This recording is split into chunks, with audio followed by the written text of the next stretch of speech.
ஆண்டவராக இயேசுவின் நாமத்தில் தொலைக்காட்சி நேயர்களுக்கு அன்பின் வாழ்த்துக்கள். இந்த நாளின் செய்தி, தேவனோடு போராடாதே என்ற செய்தியுடைய 3வது பாகம். இந்த முந்தின 2 பாகங்களை பார்க்க அன்ப கேட்கிறேன். பார்வோன் எவ்வளவு கடினப்படுத்தினானோ அவ்வளவும் அவன் விழுந்து போனான், வாழ்க்கையில் ஒன்றுமில்லாமற் போனான். இந்த நாளிலே என்னுடைய செய்தி என்னவென்றால், the purpose of God hardening Pharaoh. தேவன் பார்வோனுடைய இதயத்தை கடினப்படுத்துவதற்கு என்ன காரணம்? அவன் கடினப்படுத்துவதற்கு முன்பதாகவே உன்னுடைய இதயம் கடினப்பட்டது. நான் ஏற்கனவே என்னுடைய அந்த செய்தியில சொல்லியிருக்கிறேன், நீங்கள் எவ்வளவு இதய கடினமாக இருக்கிறோ அவ்வளவு உங்களுக்கு நல்லதல்ல.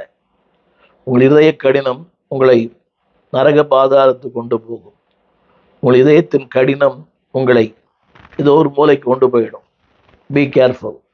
இந்த நாளிலே ஆண்டவர் பல நேரங்களிலே அவருடைய காரியங்களை செய்கிறார்.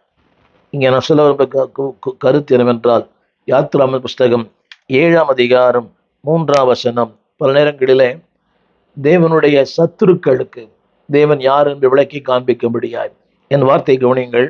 டு கன்வின்ஸ் த ஈஜிப்சியன்ஸ், எகிப்தியர்களை அவர்களுக்கு உணர்த்தும்படியாக பல நேரங்களில் அன்பானவர்களே, நாம் செய்கிற பல தவறுகள் நமக்கு தெரிவதே இல்லை. இன்னைக்கு தவறு செய்கிற எல்லாரும் என்ன சொல்றாங்க தெரியுமா? நான் எவ்வளோ பரவாயில்லை, அவருட நான் மேல், இவருட நான் மேல், இவருட நான் மேல். இல்லை அன்பானவர்களே, நீங்கள் தவறு உங்களுக்கு தெரியாமல் இருக்கலாம், ஆனால் ஆண்டவர் உங்களை சுற்றி இருக்கிற மக்களுக்கு நீங்கள் செய்கிற தவறு தெரியும். இன்றைக்கு அநேகர் தாங்கள் செய்கிற தவறையே அவர்கள் புரிந்து கொள்வதில்லை. என்னுடைய முதல் குறிப்பு, God wants convince the Egyptians.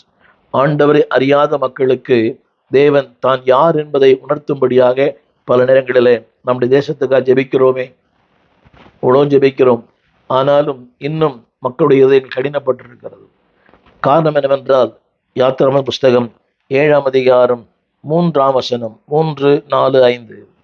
ஆண்டவர் பார்வோனின் இதயத்தை கடினப்படுத்தி, எகிப்து தேசத்திலே என் அடையாளங்களையும் அற்புதங்களையும் மிகுதியாய் நடப்பிப்பேன். இன்றைக்கு ஆட்சியாளருடைய இதயங்கள் கடினப்பட்டிருக்கிறது. இன்றைக்கு மக்களுடைய இதயம் கடினப்பட்டிருக்கிறது. இன்றைக்கு நமக்கு விரோதமாக எழும்புகிற மக்கள் ஏராளம். ஆனால் தேவன் சொல்லுகிறார், ஏன் தெரியுமா அந்த இதய கடினம்? அந்த வார்த்தை அடையாளங்களையும் அற்புதங்களையும் மிகுதியாய் தேவன் செய்ய விரும்புகிறார். தொடர்ந்து யாத்திராகம புஸ்தகம் 7ஆம் அதிகாரம் 4ஆம் வசனம் இப்படி சொல்லுகிறது, பார்வோன் உங்களுக்கு செவி கொடுக்க மாட்டான். ஆகையால் எகிப்துக்கு விரோதமாக நான் என் கையை நீட்டி மகா தண்டனையினாலும் என் சேனைகளும் என் ஜனங்களுமாகிய இஸ்ரவேல் புத்திரரை எகிப்து தேசத்திலிருந்து புறப்பட பண்ணுவேன். நான் எகிப்தின் மேல் என் கையை நீட்டி இஸ்ரவேல் புத்திரரை அவர்கள் நடுவிலிருந்து புறப்பட பண்ணும் போது நானே கர்த்தர் என்று எகிப்தியர் அறிவார்கள். தேவன் அவர்களை உணர்த்தும்படியாகத்தான் பல நேரங்களில் இப்படி செய்கிறார். என்னுடைய 2வது குறிப்பு என்னவென்றால், to multiply the science and wonders in the land. தமிழில் வாசித்தேன், அதாவது அற்புதங்களையும் அடையாளங்களையும் மிகுதியாய் நடப்பிப்பேன். நாளை செய்தி கேட்கிற என் அன்பு தேவ பிள்ளையை, நம்முடைய இந்த தேசத்தில் தேவன் தம்முடைய மிகுந்த அடையாளங்களையும் அற்புதங்களையும் மிகுதியாய் நிச்சயம் நடப்பிப்பார். ஒருவேளை இன்றைய மக்களுடைய இதயம் கடினமாக இருக்கலாம், ஆனால் அந்த கடினத்தின் மத்தியிலும் தேவன் அற்புதங்களையும் அடையாளங்களையும் அவர் நிரூபிப்பார். அது மட்டுமல்ல, அதில் சொல்லப்பட்ட ஒரு வார்த்தை 9:12 கர்த்தர் அன்பானவர்களே, அவர் சொல்லி இருந்தபடியே, அவர் என்ன சொன்னாரோ, யாத்திரை 9:12, அவர் என்ன சொன்னாரோ அப்படியே செய்வார். தேவன் பார்வோனுடைய இருதயத்தை கடினப்படுத்துவதற்கு 2வது காரணம், டு கன்வின்ஸ் த இஸ்ரேலைட்ஸ். முதல்ல சொன்னேன், டு கன்வின்ஸ் த எஜிப்சியன்ஸ், எகிப்தியர்களை அவர்களை உணர்த்தும்படியாக. 2வது, தேவன் கடினப்படுத்துவது தேவ பிள்ளைகளை உணர்த்துவதற்காக. பல நேரங்களில் பாருங்கள், நாம் அறிந்தவர்கள் தான், புரிந்தவர்கள் தான், ஆண்டவரை ஏற்றுக்கொண்டவர்கள் தான், ஆனாலும் பல நேரங்களிலே we go on our own way, நம்முடைய சொந்த வழியிலே, சொந்த சித்தத்திலே, சொந்த தீர்மானத்திலே, சொந்த விருப்பத்தில் நடக்கிறோம். அப்படிப்பட்ட நேரங்களிலே தேவன் அவருடைய ஆளுகையை, அவருடைய கிரியைகளை, இது இன்டர்வென்ஷன் ஆஃப் காட், தேவன் அவருடைய குறுக்கிடுதலை நம்முடைய வாழ்க்கையிலே அனுமதிக்கிறார். யாத்திராம் புஸ்தகம் 10ஆம் அதிகாரம் 1ஆம் வசனம், பின்பு கர்த்தர் மோசேயை நோக்கி, நான் பார்வோனிடத்தில் போ, அவர்கள் நடுவே என் அடையாளங்களை நான் செய்வேன். 2ஆம் வசனம், யாத்திராகமம் 10:2. அந்த வார்த்தை இப்படி சொல்லுகிறது, அடையாளங்களை நடப்பிப்பேன் மாத்திரமல்ல. 2ஆம் வசனம், அடுத்த வசனம், நான் எகிப்தில் நடப்பித்ததையும் நான் அவர்களுக்கு செய்த என் அடையாளங்களையும் நீ உன் பிள்ளைகளின் செவிகள் கேட்கவும் உன் பிள்ளைகளுடைய பிள்ளைகள் செவிகள் கேட்கவும் விவரித்து சொல்லும்படி. தேவன் அவருடைய குறிக்க சில நேரங்களில் things are not happening as we like, நாம் எதிர்பார்ப்பது போல கால் நடப்பதில்லை. ஆனால் தேவன் சொல்லுகிறார், நான் சில நேரங்களிலே அதை கடினப்படுத்துகிறேன். ஏன் தெரியுமா? உன் நடுவிலே அடையாளங்களை செய்யும்படி. அது மட்டுமல்ல அன்பானவர்களே, அதாவது நீ உன் பிள்ளைகளுக்கும் உன் பிள்ளைகளின் பிள்ளைகளுக்கும் நான் செய்த ஒன்றை நீ சொல்லும்படியாக. கவனமாய் கேளுங்கள். தேவன் முதலாவது பார்வோனுடையதை கடினப்படுத்த ஒரு காரணம் என்னவென்றால், எகிப்தின் மக்களை உணர்த்தும்படியாக தான் யார் என்பதையும், தன்னுடைய வல்லமை என்ன என்பதையும், தன்னுடைய அதிகாரம் என்ன என்பதையும், தன்னுடைய மகத்துவம் என்ன என்பதையும் வெளிப்படுத்தும்படியாக. இரண்டாவது, ஏன் கடினப்படுத்தினார் என்று சொன்னால், இஸ்ரவேல் ஜனங்களை உணர்த்துவிக்கும்படியாக. ஆண்டவர் அதாவது அவர்களை உணர்த்துவிக்க, அவள் வருங்கால சந்ததி தேவனை அறிந்து கொண்டு ஆராதிக்க. மூன்றாவதாக, ஏன் ஆண்டவர் கடினப்படுத்துகிறார்? இந்த உலக மக்கள் அறிந்து கொள்ள. கவனமாய் கேளுங்கள். முதலாவது எகிப்தியர், இரண்டாவது இஸ்ரவேலர்கள், மூன்றாவது இந்த உலக மக்கள். யாத்திராகமம் புஸ்தகம் 9ஆம் அதிகாரம் 13ஆம் வசனம். யாத்திராகமம் 9:13. நீ அதிகாலமே எழுந்திருந்து பார்வோனுக்கு முன்பாக நின்று எனக்கு ஆராதனை செய்ய என் ஜனங்களை அனுப்பிவிடு. நான் பயன்படுத்த விரும்புகிற வார்த்தை ஜனங்கள். முதலாவது எகிப்தியர், இரண்டாவது இஸ்ரவேல், அடுத்து ஜனங்கள். வேதம் சொல்லுகிறது, ஆராதனை செய்ய ஜனங்களை அனுப்பி விடுவாயாக. இதனாலே தேவன், அன்பானவர்களே, நம்முடைய வாழ்க்கையில பல நேரங்களிலே நாம் விரும்பாத, நாம் எதிர்பார்க்காத பல காரியங்களை தேவன் கடினப்படுத்துகிறார். வாழ்வு கடினமா இருக்கிறது, பாதைகள் கடினமா இருக்கிறது. ஏன் தெரியுமா? To make more signs and wonders in your life. உன் வாழ்க்கையில் இதைவிட மகத்தான, மகிமையான, மேன்மையான காரியங்களை செய்யும்படியாய். இரண்டாவது சொன்னேன், அதாவது தேவ ஜனத்துக்கு மத்தியில தேவன் அற்புதங்களை செய்யும்படியாய், அடையாளங்களை செய்யும்படியாய், அதாவது வருங்கால சந்ததிக்கு சாட்சியுள்ள ஒரு வாழ்க்கை வாழும்படியாய். மூன்றாவது, அன்பான தேவ பிள்ளைகளே, ஆண்டவர் ஏன் கடினப்படுத்துகிறார் என்று சொன்னால், இந்த உலகம் தேவன் அறிய வேண்டும், இந்த உலகம் கர்த்தரை அறிய வேண்டும், இந்த உலகம் தேவனுடைய காரியங்களை அறிய வேண்டும். அது மட்டுமல்ல, அதில் ஒரு வார்த்தை எழுதப்பட்டிருக்கிறது, 13ஆம் வசனம், நீ அதிகாலமே எழுந்திருந்து பார்வோனுக்கு முன்பாக நிற்க. இன்றைக்கு தேவன் நம்மை வாழ்க்கையிலே காரியங்கள் வித்தியாசமா இருக்க தெரியுமா? நிற்க, இந்த பொல்லாத மக்களுக்கு முன்பாக. 2 வார்த்தைகள் எழுதப்பட்டது, அதிகாலமே எழுந்துரு. இன்றைக்கு அந்த பழக்கம் நிறைய பேருக்கு இல்லை. சில பேருக்கு 8 மணிக்கு தான் பொழுதே விடியுது. இல்லை அன்பானவர்களே, அதிகாலமே எழுந்துருது. நல்லா ஜெபிக்கிறாங்க, நல்லா ஆராதனை பண்றாங்க, ஆனா 8 மணிக்கு எழுந்துக்கிறாங்க. தேவன் சொல்லுகிறார், நீ அதிகாலமே எழுந்திருந்து. இரண்டாவது, பார்வோனுக்கு முன்பாக நிற்க. அன்பானவர்களே, பல இடங்களில் நம்ம அதை விரும்புவதில்லை. சத்துருக்களுக்கு முன்பாக, பகஞ்சருக்கு முன்பாக, விரோதிகளுக்கு முன்பாக நிற்க நமக்கு முடியல. ஆனால் தேவன் சொல்றார், அதற்காகத்தான் உன்னை நான் எழுப்பியிருக்கிறேன். காரியங்களை கடினப்படுத்துகிறேன். காரியங்கள் வித்தியாசமா இருக்கிறது, காரியங்கள் எதிர்மறையா இருக்கிறது. ஆனால் நான் அதை செய்வது என்னவென்றால், நீ பார்வோனுக்கு முன்பாக நிற்க வேண்டும். என்னை கேட்டுக்கொண்டு அன்பு தேவ பிள்ளையே, வாழ்க்கை கடினம், ஊழியம் கடினம், எல்லாமே கடினம். ஏன் தெரியுமா? To make you stand. உன்னை பார்வோனுக்கு முன்பாக நிறுத்த அவர் விரும்புகிறார். அது மட்டுமல்ல, அடுத்த வார்த்தை 14 சொல்லுகிறது, பூமி எங்கும் என்னை போல வேறொருவர் இல்லை என்பதை நீ அறியும்படி. அவர் சொல்லுகிறார், நீ அறியும்படி. அடுத்த வார்த்தை 16, என்னுடைய வல்லமையை உன்னிடத்திலே காண்பிக்கும்படியாய். Why things are different? Why things are not expected as we? நாம் எதிர்பார்க்கிற அளவுக்கு காரியங்கள் இல்லை என்றால், 16, என்னுடைய வல்லமையை உன்னிடத்திலே காண்பிக்கும்படி. இரண்டாவது, பூமி எங்கும் பிரஸ்தாபம் படும்படியாக உன்னை நிலைநிறுத்தினேன். நீ உன்னை பார்வோனுக்கு முன்பாக அது மட்டுமல்ல, நான் உன்னை பூமி எங்கும் பிரஸ்தாபம் பண்ணும்படியாக. என்னை கேட்டுக்கொண்டிருக்கிற அன்பு தேவ பிள்ளையே, உன் வாழ்க்கையெல்லாம் கடினமா இருக்கலாம், எதிர்மறையா இருக்கலாம், வித்தியாசமா இருக்கலாம். ஆனால் தேவன் சொல்லுகிறார், பூமி எங்கும் உன்னை பிரஸ்தாபப்படும்படியாக. இன்றைக்கு தேவனால் பயன்படுத்தப்படுகிற எல்லா ஊழியக்காடு வாழ்க்கையிலே எத்தனையோ போராட்டங்கள், எத்தனை எதிர்மறையான சம்பவங்கள், எதிர்மறையான காரியங்கள். பட் காட் சேஸ், பூமி எங்கும் உன்னை பிரஸ்தாபம் பண்ணும்படி. இன்னைக்கு நாம் நினைக்கிறோம் அவங்க பிரஸ்தாபமா இருக்கிறாங்க. இல்லை, அந்த பிரஸ்தாபத்துக்கு முன்பதாக அவர் கடந்து போற அந்த கண்ணீரின் பாதை. தேவன் சொல்கிறார், ஐ பர்மிட்டட், அதை அனுமதித்தேன். உன் வாழ்விலே தேவன் அனுமதித்திருக்கிறார். ஏன் இந்த பாடு, ஏன் இந்த போராட்டம், ஏன் இந்த கலக்கம், ஏன் இந்த வில்லன்கள், ஏன் இந்த வில்லிகள், ஏன் இந்த பாடு? காட் பர்மிட்ஸ், தேவன் அனுமதிக்கிறார். ஏன் தெரியுமா? To to to accomplish is own purpose. அவருடைய நோக்கம் நிறைவேற, அவருடைய சித்தம் நிறைவேற. எத்தனை பெரிய காரியம்! அவர் நோக்கத்தை என்னிலே என்மோல் நிறைவேற்ற விரும்புகிறார். For that God permitted. அதில் வார்த்தை எழுதப்பட்டிருக்கிறது, அதற்காகவே காட் ரைஸ் ஃபேரோ, அதற்காக சில பார்வங்களை கர்த்தர் எழுப்புகிறார். என்னை கேட்டுக்கொண்டு அன்பு தேவ பிள்ளையே, அவர் எல்லாம் பார்த்து கொள்ளுவார். நீ செய்ய வேண்டிய ஒன்று, அதிகாலம் எழுந்திருந்து அவருக்கு முன்பாக நின்று, தேவன் சொல்கிறார், நீ நில்லு, நான் உன்னை ஜனங்களுக்கு முன்பாக நிறுத்துவேன். இரண்டாவது, அடுத்த வார்த்தை, நான் பூமி எங்கும் உன்னை பிரஸ்தாபப்படும்படியாக, என் நாமம் பிரஸ்தாபப்படும்படியாக, உன் பெயர் பிரஸ்தாபப்படும்படியாக உன்னை நான் நிலை நிறுத்தினேன். இத்தனை அருமையான வார்த்தை. இன்றைக்கு சோர்ந்து போயிருக்கிற, தள்ளாடுகிற வாழ்க்கையிலே ஊழித்து விட்டு விட்டு போய்விடலாம் நினைக்கிற என் அன்பு தேவ பிள்ளையே, பி போல்ட். நான் ஒரு வார்த்தை சொன்னேன், காட் ரைஸ்ட் ஃபேரோஸ்.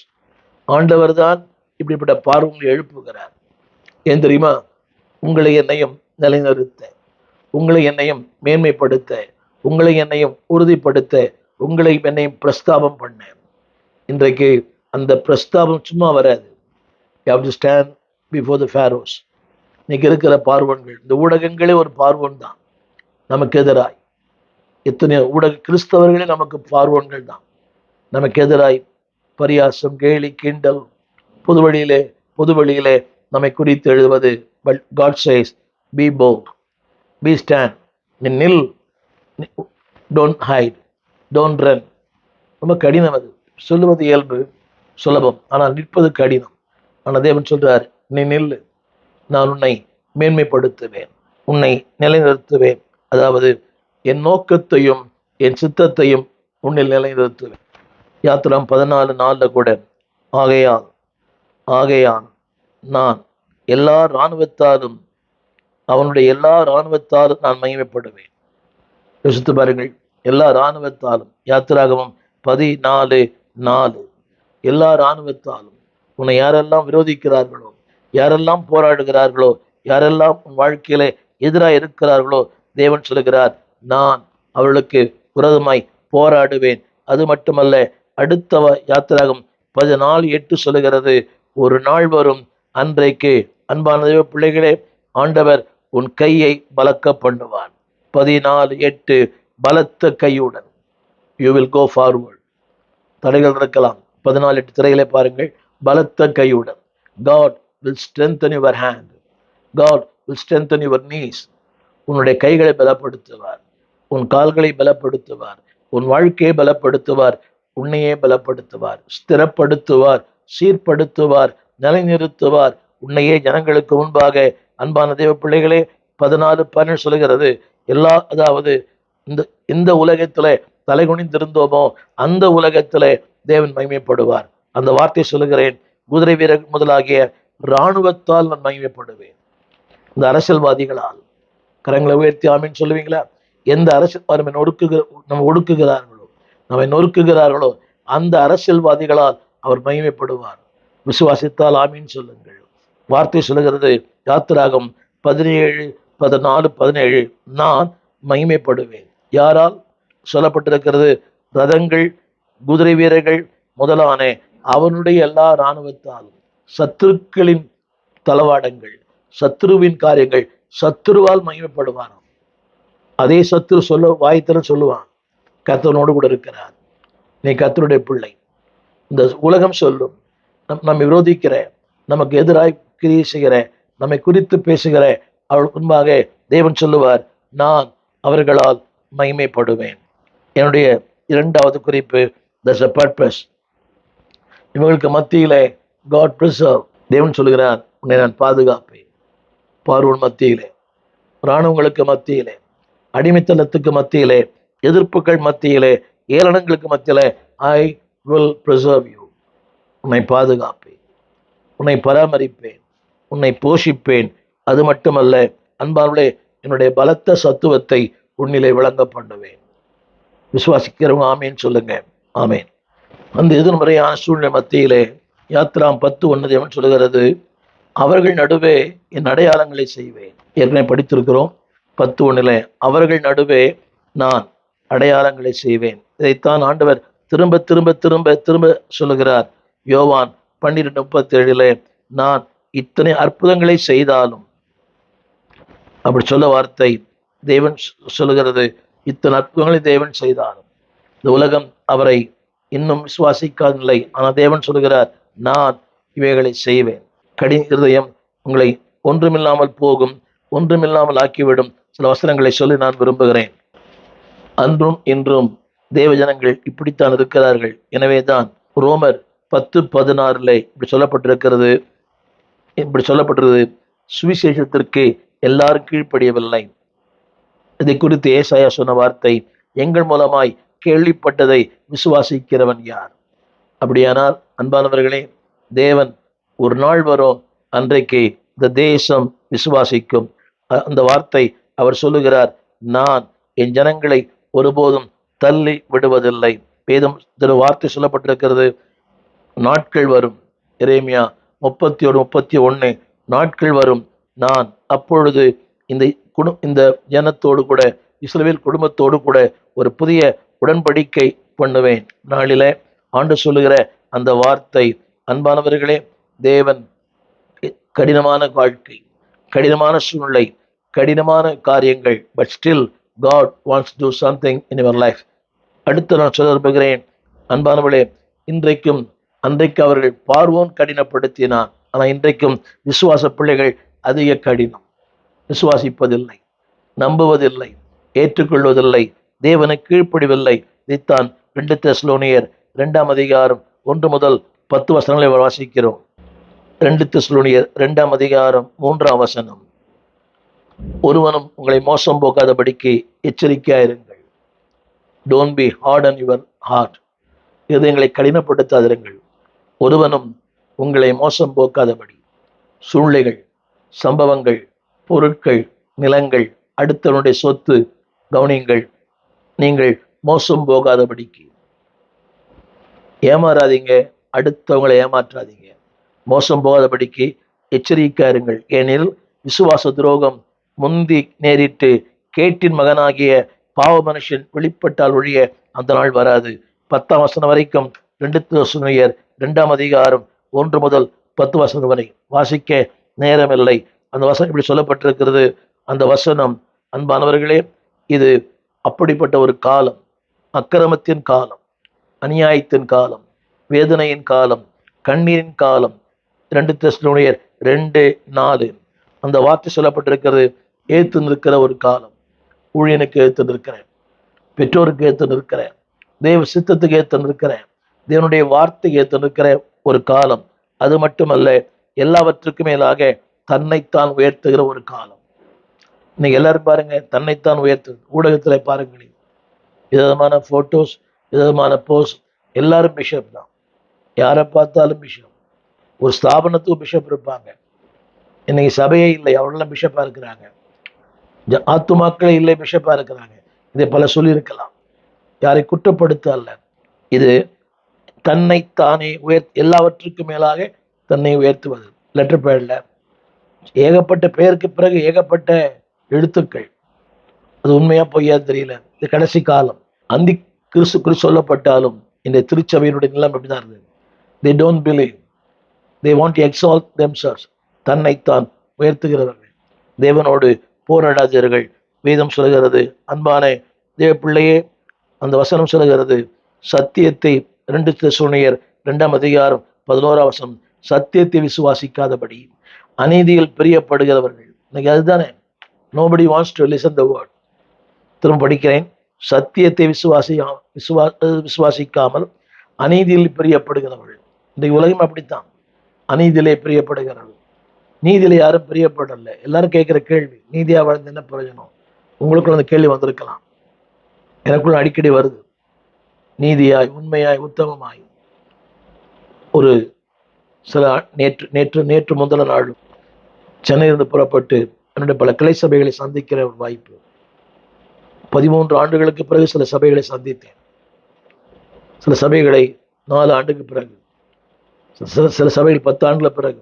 உடல்நிலை ஊழியங்கள்.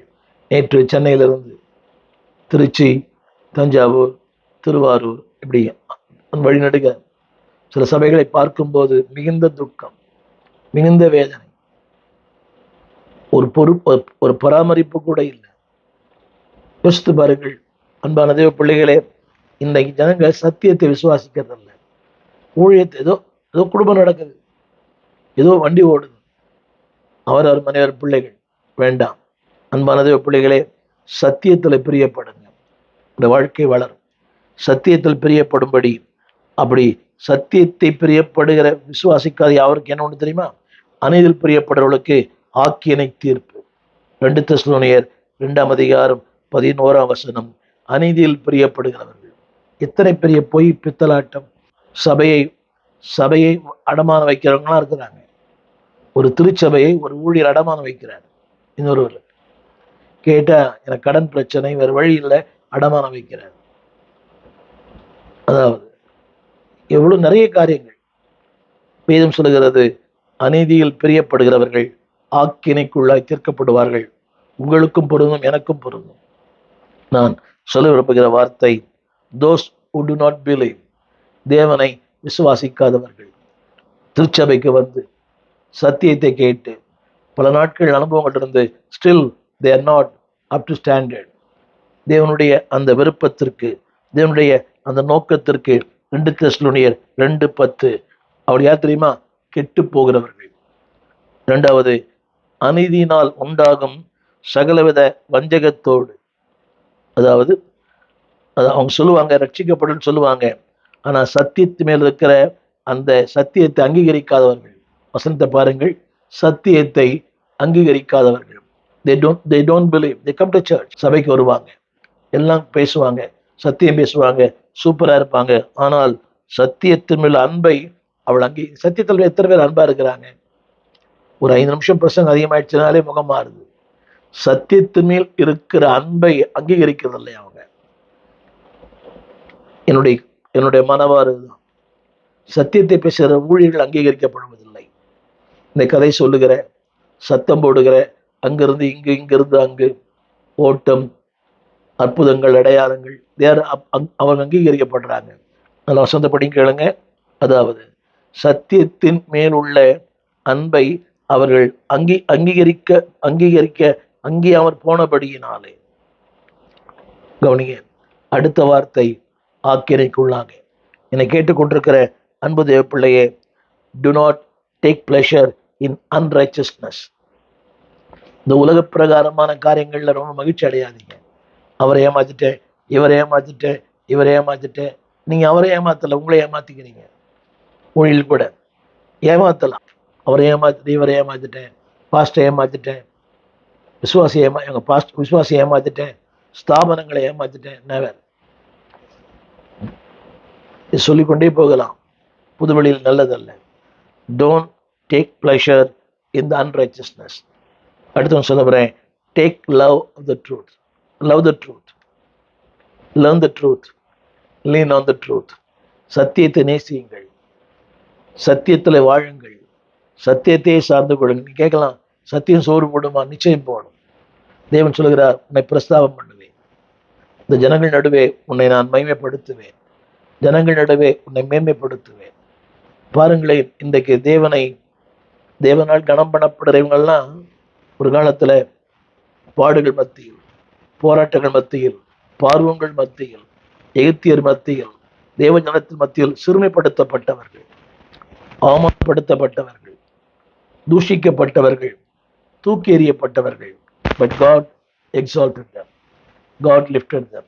என்னை கேட்டுக்கொண்டிருக்கிற அன்பு தேவ பிள்ளையே, இதயத்தை கடினப்படுத்தாதே. இரண்டாவது, வாழ்க்கை கடினப்படுத்தாத. Don't resist God. நான் சொல்ல வந்த வார்த்தை, don't involve the people who did not resist the love the truth. சத்தியத்தை நேசிக்காத மனிதர்களோடு கூட ரொம்ப நெருக்கமா இருக்காதீங்க. என் வார்த்தை சொல்ல விரும்புகிறேன், கவனிங்கள். சத்தியத்தை நேசிக்காத மனிதர்களோடு பழகாதீங்க. ஊழியர்கள் கூட சத்தியத்தை நேசிக்கல, அவங்க சத்தியத்தை நேசிக்கல. விசுவாசி கூட சத்தியத்தை நேசிக்காத ஒருத்தரோட கூட அதிக தொடர்புகள் வேண்டாம், உறவுகள் வேண்டாம். நான் சொல்லப்படுற வார்த்தை, don't involve people who did not receive the truth. சத்தியத்தை ஏற்றுக்கொள்கிற மனசு இல்லையே, why should you have involvement? அவன் தொடர் முடிஞ்ச அளவுக்கு நான் தொடர் நிறுத்திக் கொள்ளுங்க. நான் சொல்ல வந்த வார்த்தை, don't have the pleasure in sin. பாவ பழக்க வழக்கங்களிலே மகிழ்ந்து களி கூறாதிருங்கள். don't have a pleasure. சும்மா தமாஷா பேசுறது, ஊர் சுத்துறது வேண்டாம். don't have pleasure in sinful life. பாவ வாழ்க்கையிலே மகிழ்ந்து களி கூற வேண்டாம். நான் சொல்ல வந்த வார்த்தை, கவனிங்கள். be a strong faith in God.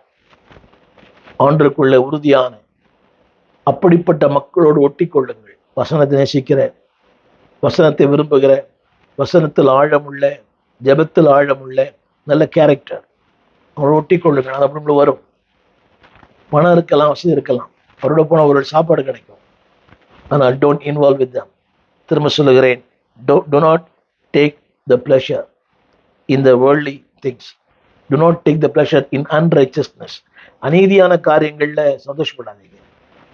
நான் நிறைய பேர் பார்க்குறேன். ஒருத்தர் பெருமையா சொல்றார், ஒரு ஊழியர், நான் 10 ஊழியர்களை இந்த கட்சியில சேர்த்து இருக்கிறேன். 10 ஊழியர்களை இந்த கட்சியில சேர்த்து இருக்கிறேன். அது எதிர்க்கிற ஒரு கட்சி. அது 10 ஊழியர்களை நான் சேர்த்திருக்கிறேன். யோசித்து பாருங்க. Don't take pleasure in unrighteousness. அநீதியில பிரியப்பட்டு, அதில் எவ்வளவு பெருமை. நான் 10 பேரை இந்த கட்சியில சேர்த்திருக்கிறேன். அது ஒரு ஊழியமா? Don't take pleasure. திரும்ப சொல்லுகிறேன், have a love for the world. வார்த்தையை நேசியுங்கள், வார்த்தையை கனம் பண்ணுங்க. அப்படிப்பட்ட மக்களோடு உறவு வைத்துக் கொள்ளுங்கள். இந்த நாளிலே திரும்ப சொல்லுகிறேன், தேவனோடு போராடாதீர்கள். தேவனோடு போராட போராட உங்களுடைய வாழ்க்கை ஒன்றுமில்லாமல் போகும். தேவன் சொல்லுகிறார், கவனிங்கள், ஒரு நாள் வரும், தேவன் உங்களை மகிமைப்படுத்துவார். ஜாதிகளுக்கு முன்பாக, ஜனங்களுக்கு முன்பாக உங்களை மேன்மைப்படுத்துவார். Don't harden, don't fight with God, don't take pleasure in unrighteousness. அநீதிகளை பிரியப்படாதீங்க, நீதியில பிரியப்படுங்க, சத்தியத்துல பிரியப்படுங்க. திரும்ப திரும்ப சொல்லுகிறேன், நான் சொல்ல வந்த வார்த்தை, அந்த 2 தெசலோனியர் 2ஆம் அதிகாரம் அந்த 2ஆம் வசனத்தை முழுக்க நீங்க படிக்க அன்பாக கேட்கிறேன். படிக்க. அப்படி இருக்கும்போது வேதம் சொல்லுகிறது, அன்பானுடைய, நீங்கள் உபதேசித்த முறைமைகளை கை கொள்ளுங்கள். பிரசங்கம் பண்றமே, நீங்கள் உபதேசித்த முறைமைகளை. இன்னைக்கு சத்தியமே இல்லை சபைகள்ல. ஆடம்பரங்கள், மேட்டிமைகள், நவநாகரிகங்கள் எல்லா சபைகள்லையுமே.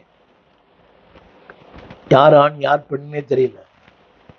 திரும்ப சொல்லுகிறேன், அன்பானவர்களே, வார்த்தையில் நிலை கொண்டு தேவன் உங்களுக்கு சொன்ன ஒன்றிலே முறைமைகளை கை கொள்ளுங்கள்.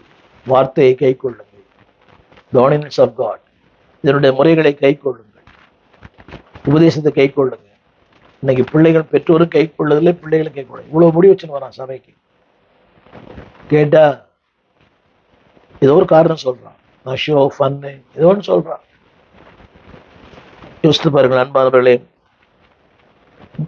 கடைசி சொல்லுகிறது, உங்கள் இருதயங்களை நல் வசனத்தினாலும் நற்கிரியினாலும் ஸ்திரப்படுத்துங்கள்.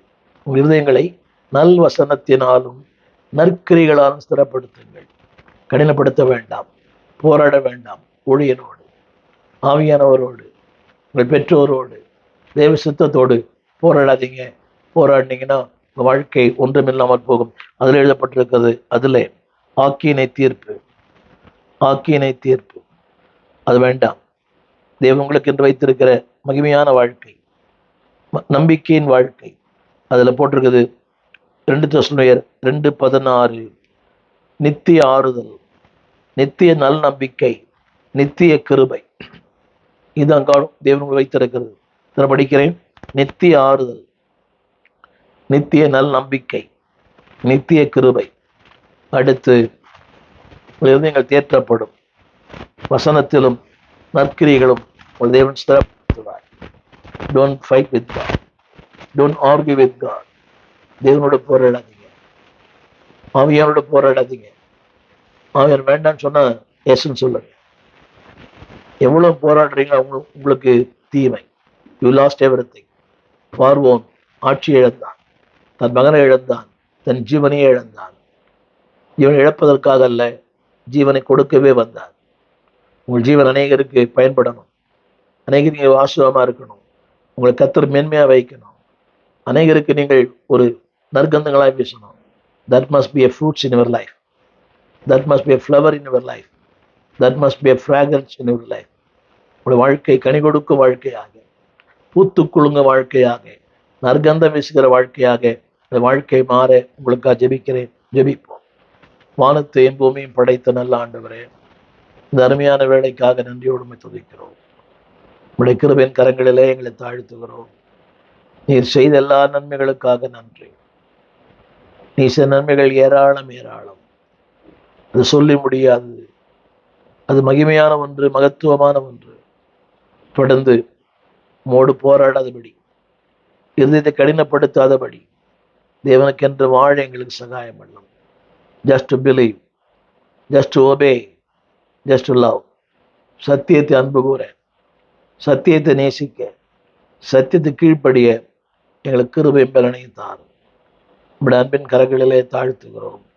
உம்முடைய நாமம் மையப்படட்டும். ஆண்டவர் இயேசுவின் நாமத்தில் நல்ல பிதாவே, ஆமென். அன்பான தேவ பிள்ளைகளே, love the truth, learn the truth, live on the truth. சத்தியத்தை நேசிங்க. தேவ அன்பை, தேவ கிருபை, தேவனுடைய பாதுகாப்பு, தேவனுடைய பராமரிப்பு உங்களையும் உங்கள் குடும்பங்களையும் சூழ்ந்து கொள்ளும். உங்களுக்கு அங்கே ஜெபிக்கிறேன். God bless you. எங்கள் விலாசம் போதகர் ஸ்டீஃபன் தேவகுமார், திறந்த வாசல் சபை, நம்பர் 65, பரமானந்த தெரு, 7 கிணறு, சென்னை 600001. தொடர்புக்கு 9841839287. மேலும் 0444183330. எங்கள் மின்னஞ்சல் stephenopendor@gmail.com. எங்கள் தேவ செய்திகளை யூடியூப் சேனலில் பார்த்து பயனடையுங்கள். தேவன் உங்களை ஆசீர்வதிப்பாராக.